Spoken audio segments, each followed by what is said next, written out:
We've covered a lot of ground here today, and uh, can we refer those who are watching this video to resources if they want further information? I would say one of the best things to do is actually to read Orthodox sources to see how they say it. So when you're discussing with others, you know how to speak their language. So one of the things I would advise not to do is do not compare Catholics to Orthodox. If you do that in a discussion, you're going to lose them immediately. So when it comes to sources, there's a book called Rock and Sand, and it's written by an Orthodox archpriest, I think Josiah Trenum, and you're going to see he's going to go for his own view of history and his critique of Protestantism. But then he explains a lot of these infallible doctrines that the Orthodox Church believes in, including the confession of Josephus is in there and so forth. So you really get to see what they're teaching and why they base all their teachings on that. And even though they're promoting their own theology, you're going to see, wow, this is what they believe. Another key book is Orthodox Thinking. That really talks about the Orthodox Pheronima, the Orthodox worldview that you're supposed to have. That book is really good because you're going to often find people who are in Eastern Orthodoxy say, well, you just don't understand because you haven't developed an Orthodox Pheronima, so you just can't understand. So to understand that, that really helps with the discussion. And then when it comes to the critiques of the Orthodox Church, actually this book right here, Disillusioned by Joshua Shuping, that is the second edition, and it's a great, great book.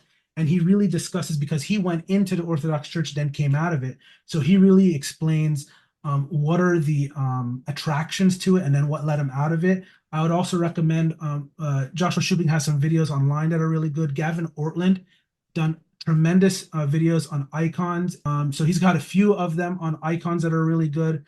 Um, there's a documentary that was recently put on American Gospel TV, The Failure of the Orthodox Church. That's a great documentary. And then they have one on the patriarch Cyril Lacaris. He was an Orthodox patriarch who started reading the scriptures and seeing what the reformers were saying and agreed with them, and even wrote his own confession. That's a very reformed confession, and then was condemned and attacked by the church, and all this conspiracy happened. They tried to erase him from history and change him and even make him a saint so they can try to show that no, he didn't hold on to these Calvinistic beliefs. But no, he started to see what the truth was.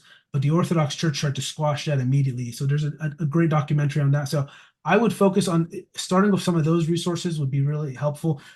Drew, your article that you wrote is a fantastic, great article for people to start off and reading. I think that's a great article that you put together.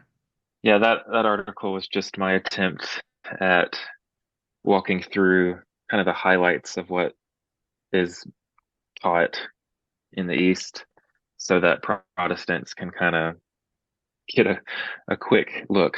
And I say in that article that, you've got to take responsibility for your own faith. You got to do your own homework. And this is only just a scratching of the surface. But most people that read that article is like, I had no idea that they taught these things. I didn't have any idea what they taught. But yeah, that article is just called Eastern Orthodox Distinctives, and it's on my Substack called Examining the NAR. Again, my wheelhouse is more New Apostolic Reformation because of my experience. But yeah, just seeing a lot of people come out of that and go right into this.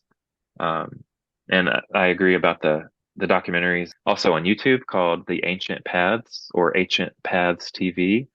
But it's also free to watch on American Gospel TV if you're not a subscriber. Um, Great resources, but I agree with what Pastor Samuel said. We need to willingly look at what the teachers and priests of the Orthodox Church say. We don't need to be afraid of Mhm. what they believe. As critical thinkers, we need to be able to engage with opposing views honestly and with an open Bible. Thank you both for your time today, for these resources,